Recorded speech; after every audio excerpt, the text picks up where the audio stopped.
welcome to the Formation Lab. We've got Lucy, Matt, and Dan.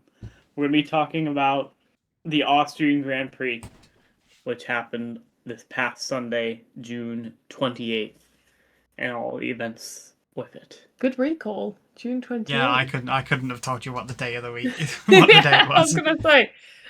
We need Was to that quick maths? we need to reschedule so that he can be in the chat and give us all of the facts when he's back home. Because Mm. I can never remember Yeah. anything. Yeah. So yeah, as usual, we're going to look at the race highlights video from the official Formula One YouTube channel. So anytime we call out a timestamp, that'll be from that video if you want to watch along with us. I don't think any of the three of us were particularly enthralled by this race. It wasn't a banger, as we call it. It was not. And I described it as Barcelona 2 in your Yeah, Discord. that's So fair. yeah, I'm gonna roll on the start of the video. If I remember correctly, it's Russell, Leclerc, Hamilton. Yeah, well, Which I think was the most interesting part of it. I've already paused it because we're 3 seconds start? in. The starting grid was already the most interesting part of this after Antonelli won, what was it, 5 races on the trot? Mm-hmm. And then... Wait, was it? Yeah, I think it was 5 in a row. Yeah, it was 5 in a row. He's the first driver to ever have made his first win and then the 4 subsequent races to win 5 in a row. And he's one of a handful of people that have ever won 5 in a row full stop. I think that's tied with Hamilton. Yes, I think so. But he then went and put it on in P4. Russell managed to get himself back onto pole, and the 2 Ferraris seemed to have gained some speed out of nowhere as well. So their upgrade package they brought last weekend seemed to work for them. And whatever's been going on with all the technical regulations and everything, Ferrari have lost their lightning starts as well. I think that's pretty evident now. So let's roll it in through turn 1. And I think I said this last week. The current crop of drivers we've got are very good at not having massive accidents in turn 1. I think we've been saying this for the last few episodes, to be honest. Yeah, because it's just... For a long time, it was always, you've got to watch the first lap because something probably happens. And I don't think that's true anymore. Interesting. Yeah. And I've only been watching Formula One since 2020. Has it? It's generally been like that for a long time. Like usually there would be like some sort of big crash, like consistently, or is it just that those are the more memorable races? It's pretty normal that it's like who will crash or you get some spins or some bumps and somebody will spin, and there's usually contact of some description, even if it's not race ending. But yeah. And I feel like that's like the fun of racing, you know? Yeah. You've just got to get through turn 1. If you get through turn 1, you're pretty much guaranteed to be continuing on for the rest of the race.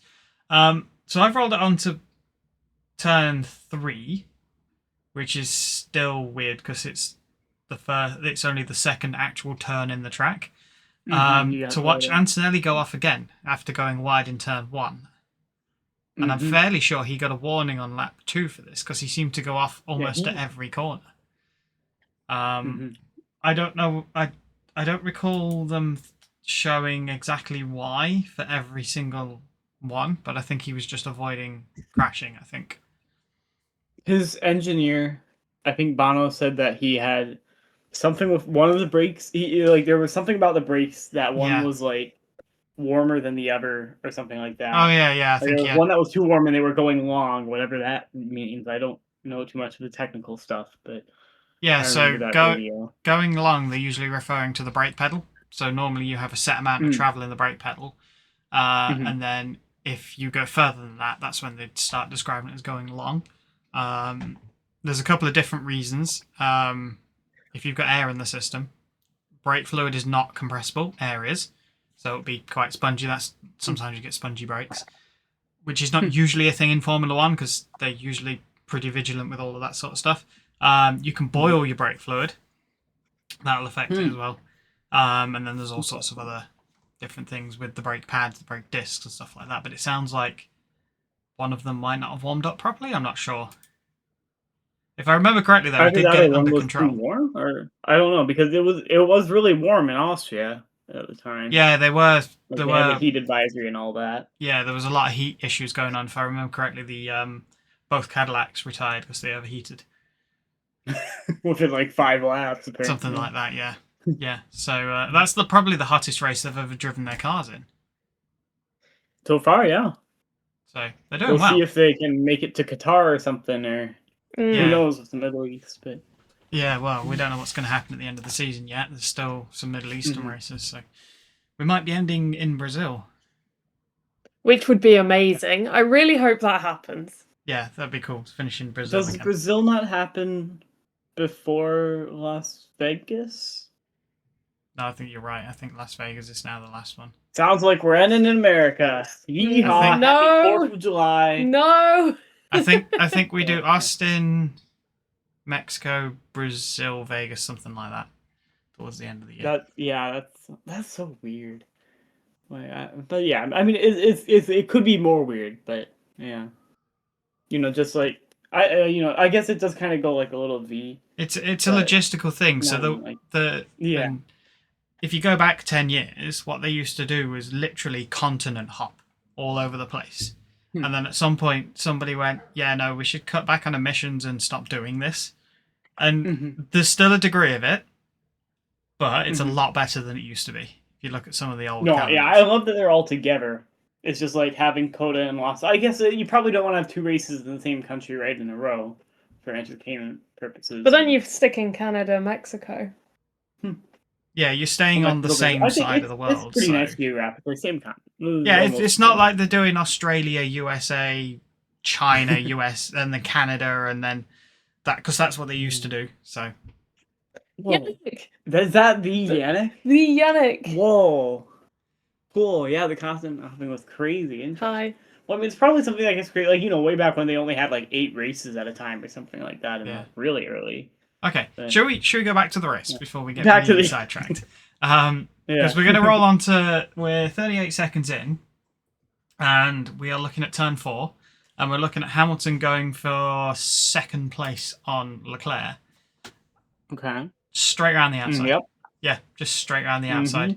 I don't know what's going. I don't know whether Leclerc's not gelling with that car, or Hamilton is just really gelling with that car. But Hamilton seems to be getting more performance out of that Ferrari than Leclerc.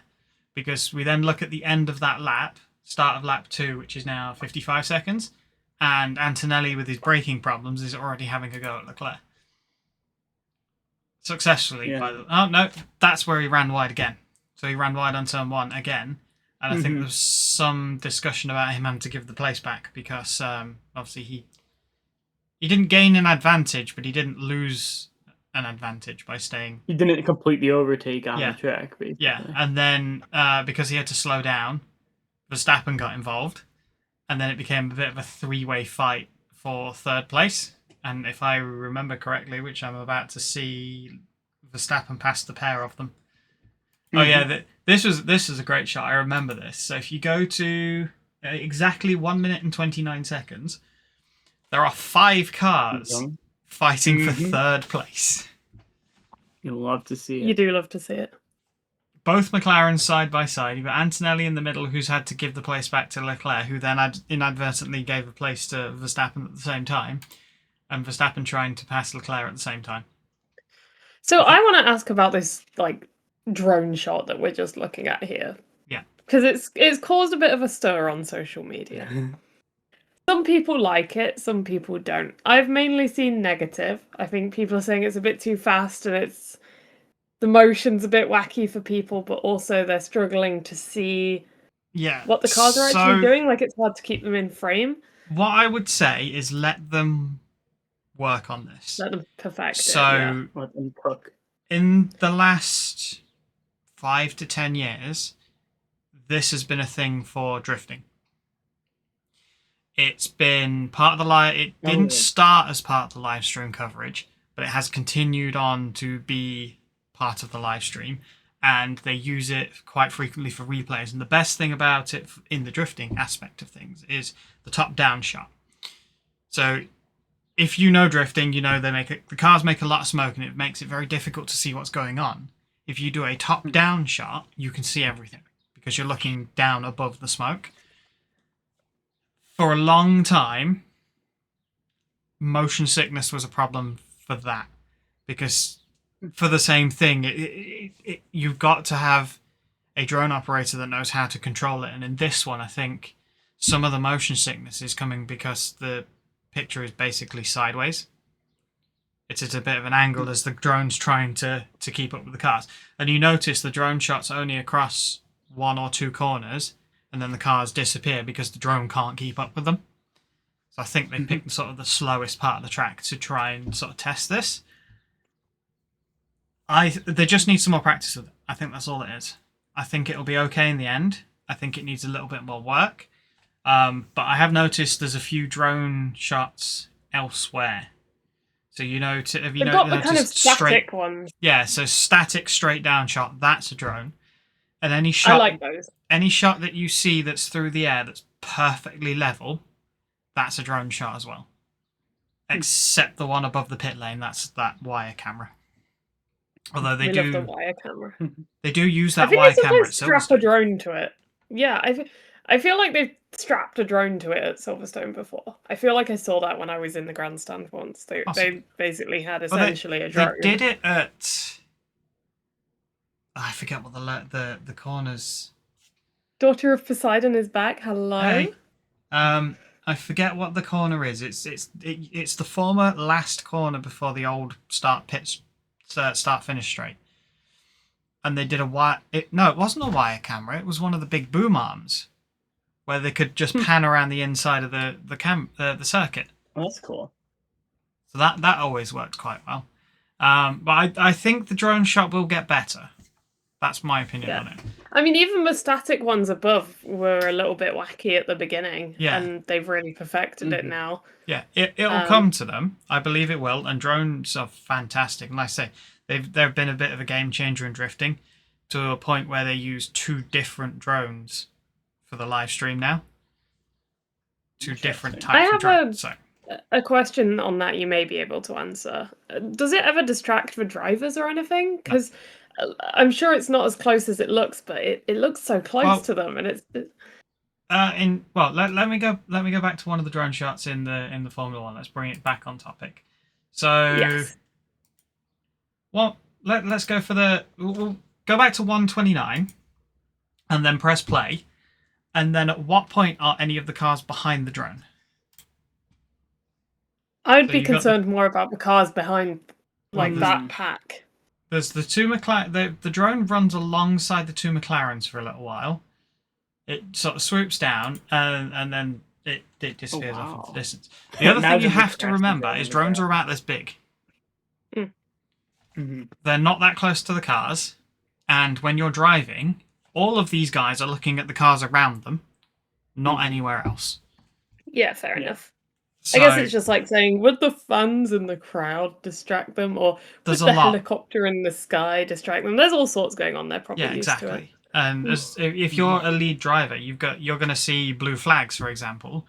That doesn't apply to you because you're in the lead, and it's going to be there and it's going to exist. So drones are way too small for them to be distracting. And most of the time, they can't keep up with the cars, and they're going to be behind them anyway. So. It's not going to be an issue. We've actually been using a drone to record this podcast, this episode. Okay, let's continue on. Let them get on with the drones, and I think they will get better. Yeah. The people that they've got doing the drone footage are probably quite new to. Well, nobody's ever filmed Formula One cars with a drone before, not live racing. So. We'll see how that goes. So we're going to go back up to 1 minute 46, and it looks like we've got Antonelli on Leclerc again. After all that sort of shaken down, it ended up being Verstappen, Leclerc, Antonelli, Piastri, Norris. And he went for the pass at turn 9. Yeah, that was easy. Yeah. Commentator made a big deal about that. Yeah, that Mercedes was fast that weekend, and if I remember correctly, Russell came out and said Antonelli was the faster of the 2 of them.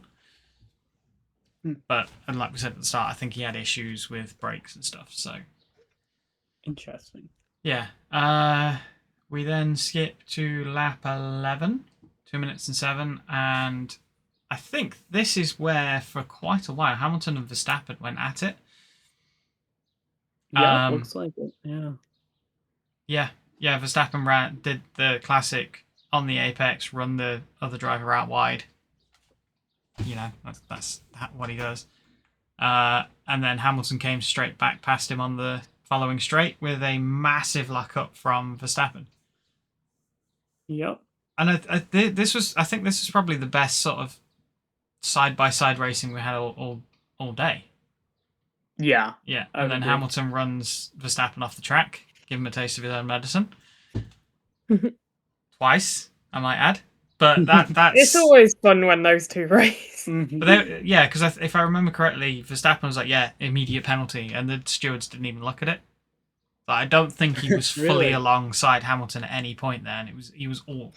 I've said this for years. Like, if you're gonna go around the outside, you've got to be all the way around the outside, or you're just gonna get run off the track. That's just how that goes. And it's the same whenever Verstappen went up the inside at turn 3. He was fully alongside. Hamilton's now on the outside, not quite fully alongside, so he's going to get run off the track. That's exactly how it always goes. I mean, the driver's not going to, the person trying to be overtaken is not going to be like, oh, you want to pass me? Oh, yeah.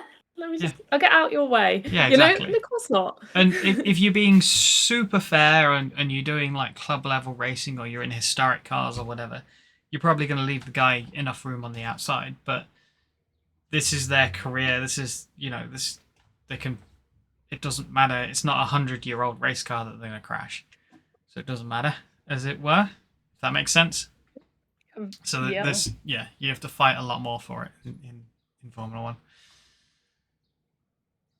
1. 2 minutes 48. We're up to lap 22, and these two are still going side by side.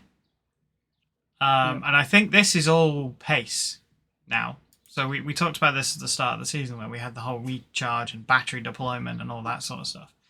I think this was all pace. I don't think any of this was engine or any of that sort of stuff. The shenanigans we had going on at the start of the season. So we got Verstappen goes up the inside on turn 3 again. Hamilton then goes back past him into turn 4 again. That drone shot. Yeah, and then back into that drone shot. Which again, I think it's the angle that people didn't like about the drone shot. If it was flat and level, I think it would have been okay. I think you want to see a tiny bit more above as well, like a little bit higher. Yeah, so you have to sort of higher and look down, but keep level. And then Verstappen managed to stay on the outside this time around and take the place, and I think that was then decided from there on. Yeah.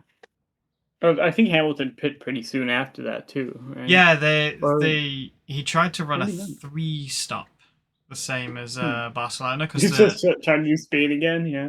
Yeah, the tire wear was similar to Barcelona. Europe's going through a bit of a heat wave at the moment, so we know.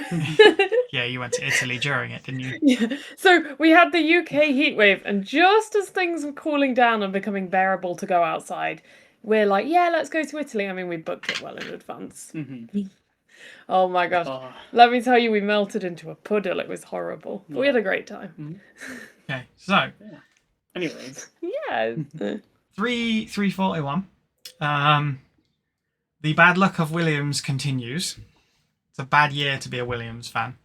Don't remind me. Yeah, lap 24. Sainz just grinds to a halt on the pit lane, on the pit straight. Sorry, I think this is when Hamilton pits for the first time for his first of 3 stops.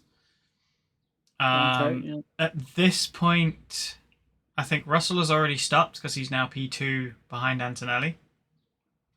Yep, and this threw a little bit of a curveball for strategy because obviously everybody started coming in. Antonelli came in this lap as well.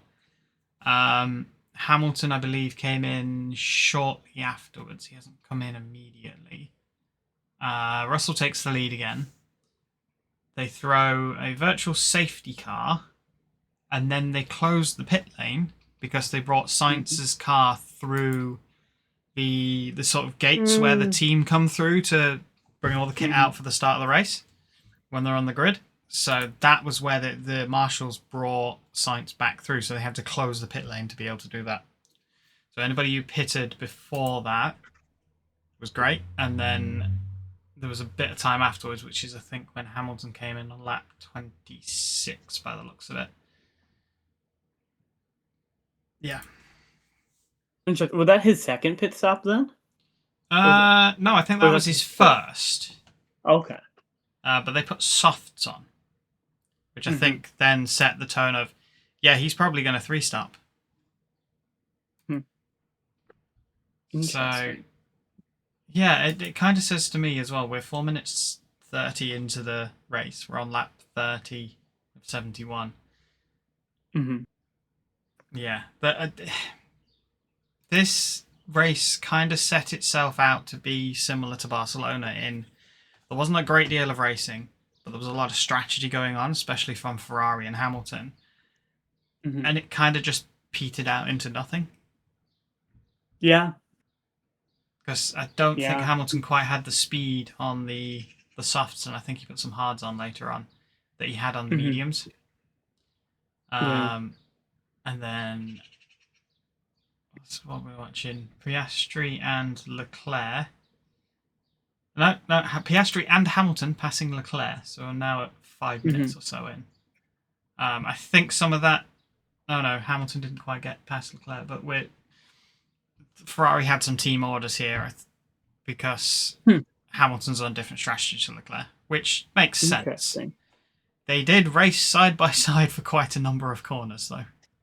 I don't think Leclerc wanted it to be too easy, but at the same time, you know, there's different strategy. You kind of just have to let him go. Yeah. Which is one of the reasons I was happy to see the whole team order ban lifted, which neither of you would have seen, actually. It's probably before you both started watching. I think so. If I did see it, I was too young to understand it. Yeah, it was a long time ago. So, and for the context for everybody else, it used to be team orders were fine, and then I can't remember what year it was. They just outright banned them, and one of the races after that was when the phrase "Fernando is faster than you. Do you understand?" came out, and I think the FIA basically went, "Yeah, no, we can't really police this because that's a clear team order." And it went out on the broadcast, and that's why it's become a bit infamous. And they basically just went, "Yeah, no, we can't police this. There's no real way of doing it." So they're like, "Yeah, forget it. Just carry on." Yeah, and I think it makes sense. Everybody makes at the end mistakes. Of the day. Yeah. Yeah, it just makes sense. So, as much as we did get quite a famous line out of it from, I believe that was Rob Smedley. Speaking to Felipe Massa. Yeah, interesting. Yeah, it was a bit of a farce in the end because everyone had just spoke in code, which they kind of do now for race modes and stuff like that. But team order wise, that was kind of what they did. We've got a slightly off-topic question before we proceed. Yannick's asked if you had a time machine and could watch any F1 season you want, which one would you like to experience and why? 2009. Ooh, yeah, that's fair. I was thinking 2007. Wrong. Yeah, to be honest, that whole year was I completely wild because you've got Toyota. Was it Toyota and Honda pull out at the end of the year? I think they both pulled out at the same time. Ross Brawn buys the team for £1. So singular Great British pound is all he paid for that team, the infrastructure, the car that they'd already built. We've got to watch the documentary. Wow. Yeah, there's a whole documentary on it. I think the BBC did that. I can't remember. It's out there. It's a crazy story. Yeah, and it's a crazy story. And they went out. They missed the first test because they didn't have a car. They had to, I think, if I remember correctly, they changed engines at the last minute because they didn't have the Honda engine anymore. And I think they got a Mercedes engine last minute. So they have to change the car to fit it in. So they were late to pre-season testing, and they went out, and Jenson Button took the car out, and he went out and did a few laps and came back in, spoke to the team, and went, "Yeah, this is a good car. It feels really good. How are we doing time wise?" And they went, "You're a 1.5 seconds faster than everybody else." Wow. Yeah.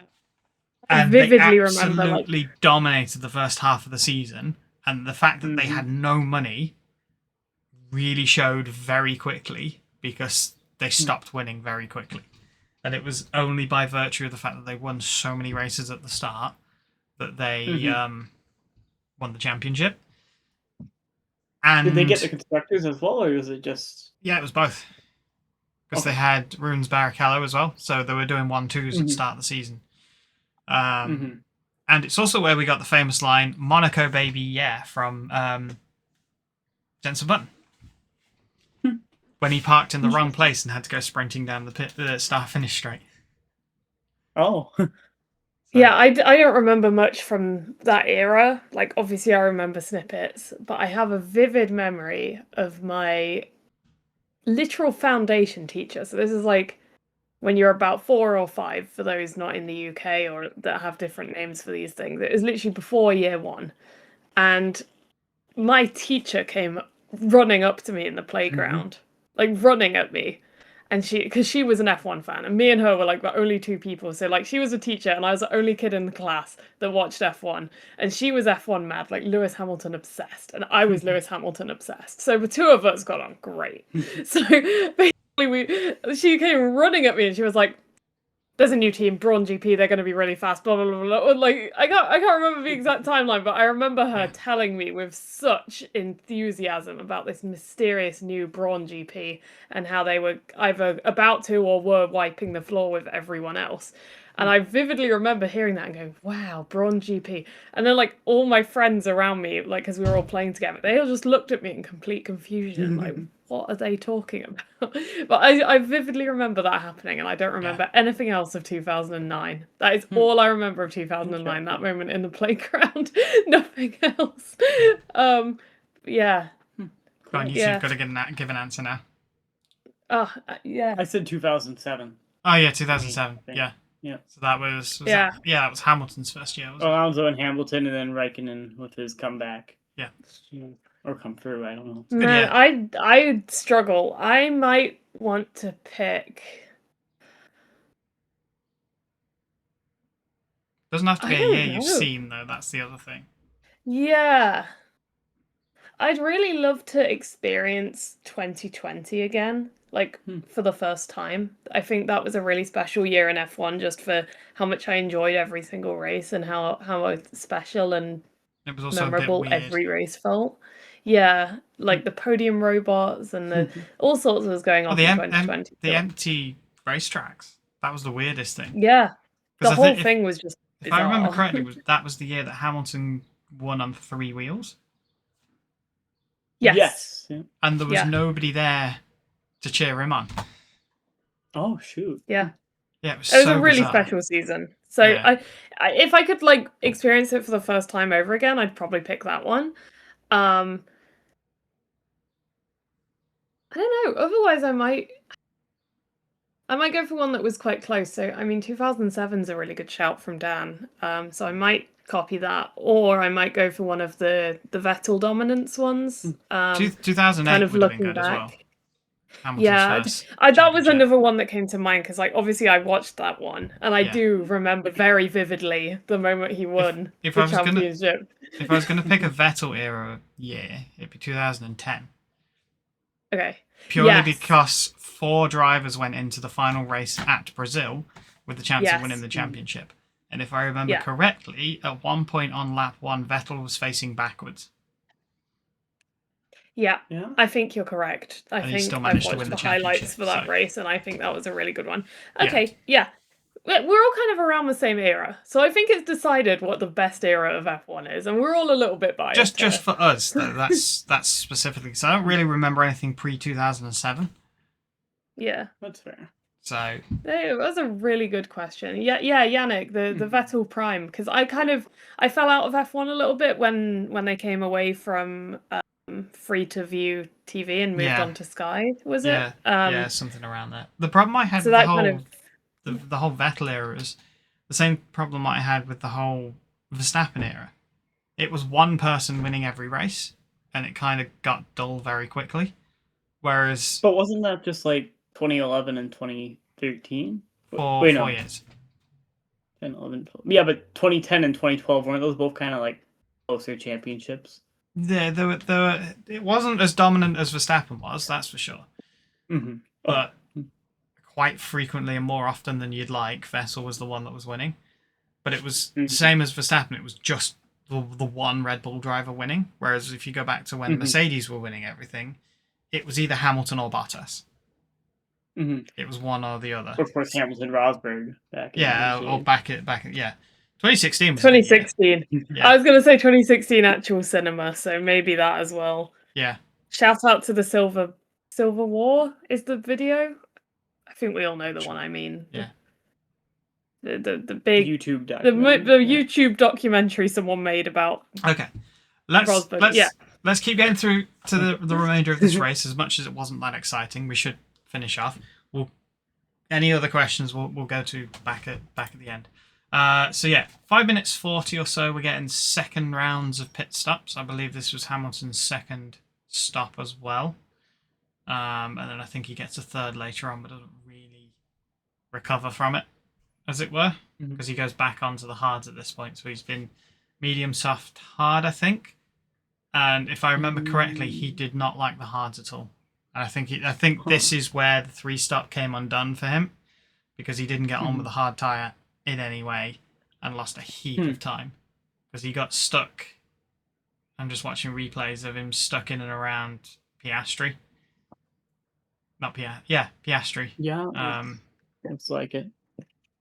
And then what's that? That's Hadjar passing Leclerc. Hadjar's found some speed recently. You go back to, I think it was Monaco where he finished P5. No, he finished P5 and then got demoted to P6 with Gasly's reversal of penalty. But Monaco then here he's P6. Then he was down to, I don't know where he ended up. He was P3 at one point. Oh yeah, no, you were right. He was P3 and then he dropped a place. So, but it's good to see that Red Bull have finally got themselves a second driver that's managing to keep up with Verstappen.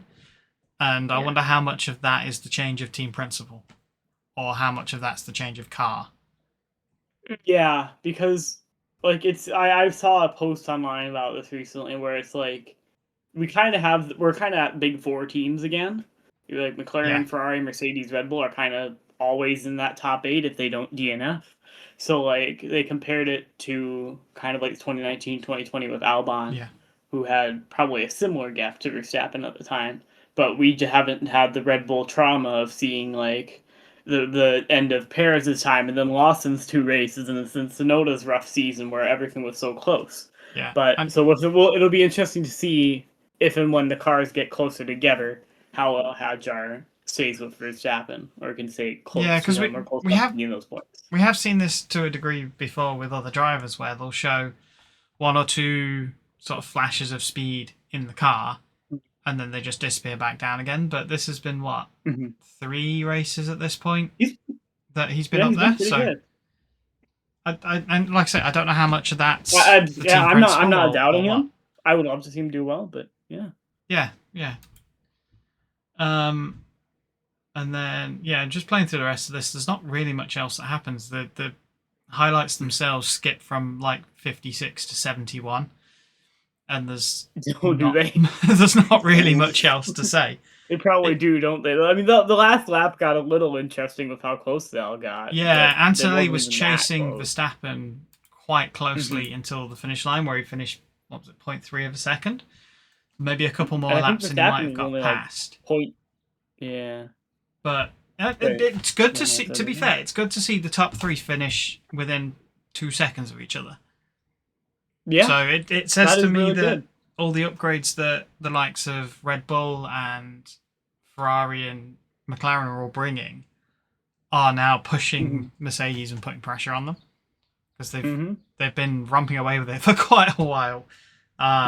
So if the whole field bunches up a little bit, we'll see a little bit more close racing, and it'll be a bit more exciting. Yeah. But I feel like this, like I said it earlier, I feel like this geared up to be a good race, strategy-wise and all that sort of stuff, and then it kind of just petered out into nothing. So I don't think any of the tyres got on well enough. So it's a shame, but, you know, it is what it is. We had another Russell win. Yes, over Russell, Verstappen, Antonelli. Hamilton ended up P5 after running in P3 for quite a chunk of the race. I think, like I say, I think his strategy didn't quite work for him. The 3-stop this time. Piastri but it's always worth trying. Yeah, it's always worth trying. Piastri managed to drag himself all the way up to P4, which after his start of the race, he was outside the top 4. I think he was outside top 5. Can't remember where he started. Because him and Norris, I think he might have been like 5th or so, or 5th or 6th. Something like that, yeah. But he managed to capitalize on Hamilton's misfortune, and then Hadjar again, as we mentioned, P6. So he's getting himself up in there. And then it was out of the race was Stroll, Sainz, Perez, and Bottas. Alonso finished. Gotta give that to Aston Martin. Whole 50 seconds behind Albon, but yeah. He finished at the end of the day. As much as Cadillac had their issues, I think they showed some, not speed as it were, but they were closing up on the back of the field. Which again, this is a brand new team, and we're only on race 7 of the season, something like that. So they're doing really well, I think. And we've said it before. I think they're going to close up. I don't think there have been worse new teams. I'm pretty sure. Yeah, absolutely. And there's worse existing teams on the grid at the moment. So, I don't know whether they'll score any points without a lucky race, but I think come the end of the season they're going to be mixing it in with the sort of bottom 10, as it were. I think they can pull off a lucky point at some point. They got so close in Monaco. Yeah. So I think they can do it. I mean, even if you look at the 20... was it 2019 Williams? No, you say that. They technically did score points in Monaco, but with all the penalties and all that shenanigans, they lost the place. So, there's a good chance they will score points. Maybe I'll eat my own words. Or off point. Score point. Score point. Look, that's all they need. Robert Kubica managed to score points in 2019 score point for 2019 in Williams. And if he could do that, anyone could do it. Jules Bianchi managed to drag the was it Marussia? Yeah, it was. He got 2 points for them at Monaco. Yeah. Yeah. That was a good race from them. So let's have a look at the Fantasy F1 League for us when I click on the right league. So I'm going to look at the Austrian Grand Prix isolated from everybody else, and then we'll look at the overall. So, top 3. Nick Hailstone, again. I feel like he's micromanaging this because he's got both Russell and Antonelli and Mercedes on his team. So he scored 219 points. Vartu Cool, I'm not sure who that is. 202 points. Again, got Mercedes on their team. And then me in 3rd place. I've got Antonelli and Ferrari, I think, are my point scorers there. Lucy, you are 10th overall on that particular weekend. I might have been 11th last weekend. So... And Dan has not joined yet. I've not yet joined. You fool! Well, I should have joined at the start of the season. Yeah, you should have, but it's not too late. You can join now, because we still look at the individual races, so you can see how you are. This time I would say this time next week, but we'll be back on Tuesday. This time on Tuesday, you could be having your name read out as the number 1. It might be too late for Silverstone. It might be. We've already had the sprint qualifying. Let me check. You have 15 hours. Oh, okay. I guess I'll have to do that then. I guess you should. And because you've waited so long to do it, pulling you in, you can choose the best teams. You're not going to be stuck with Aston Martin in your team, like a certain someone who will Couldn't you have gotten rid of Aston Martin? I could have. So some of your disadvantage is going to be that you've not been able to budget build, as it were, because obviously the prices for each of the drivers change, and this is where people get really deep into this, and there's whole analysis videos on how to budget build and all this sort of stuff.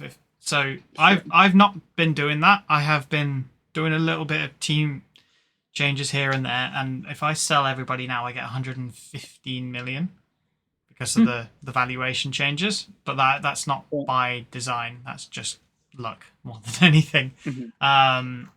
So people do micromanage this and just.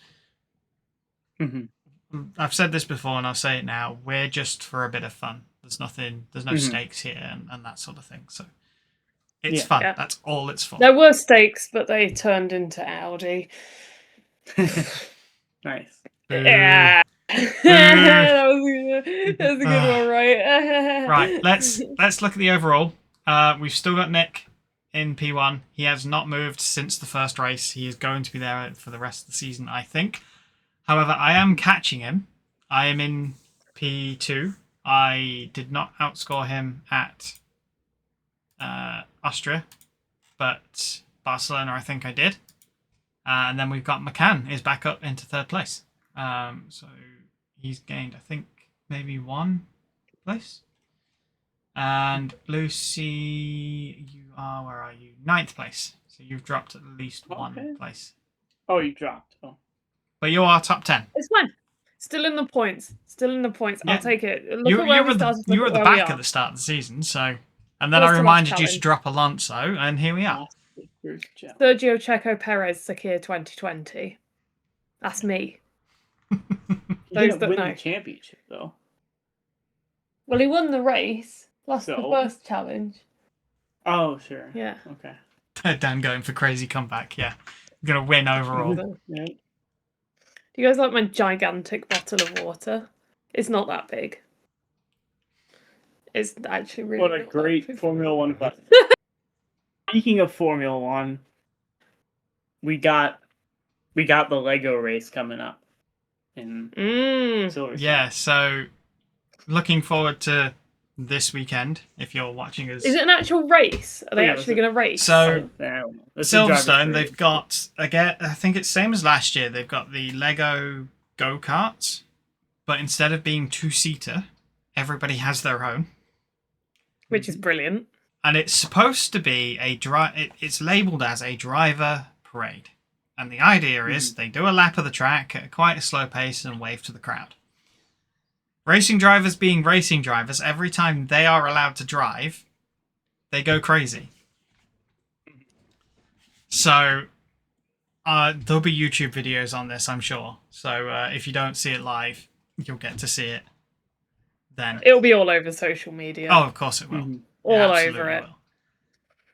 So yeah, Silverstone this weekend should be a good weekend. Silverstone's always a good race, depending on whether you're one you go upside down, or you're Verstappen trying to overtake Hamilton.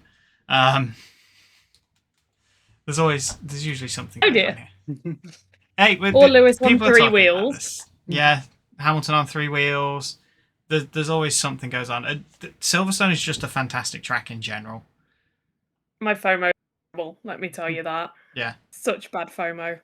Yeah, well, I've been every year for the last Put it this way, Silverstone is so good. When they built COTA, they took the Maggots and Beckett's complex and tried to replicate it there. And this has happened before when they built other tracks. They take elements of Silverstone and put it other places. Because it's just brilliant. Yeah, it's just a good track. It's like Jeremy Clarkson said this about Monaco. As much as you've got all the glitz and the glam and everything around Monaco itself, if you took that out of Monaco and just plopped in like a Somerset hillside, it would still be a fantastic racetrack. No harbour, but it'd still be a good racetrack.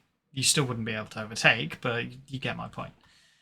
Yes. So, Yeah, Silverstone is a surprisingly good track for one that's very flat. Flat racetracks aren't usually that good, but this one should be pretty good. So yeah, and shout out Donington. Yeah, Donington's. I've driven Big Donington. up. It's fantastic. Big up Donington. So I am jealous of you. I'll take you around someday. It'll be fun. I'll scream. Yeah. Right. Let's call it at that because it's getting quite warm in my office and it's a Silverstone weekend, so I don't think that many people are going to watch us. And the World Cup's on, so I don't think there's actually anybody here other than Janik. Who's playing? Who's playing? I have no idea. I don't care. We're not going to talk about football here. We shall see you guys on Tuesday next week. This is a safe space, no football. Bye, everyone. Bye. Thank you for watching. Thanks for watching.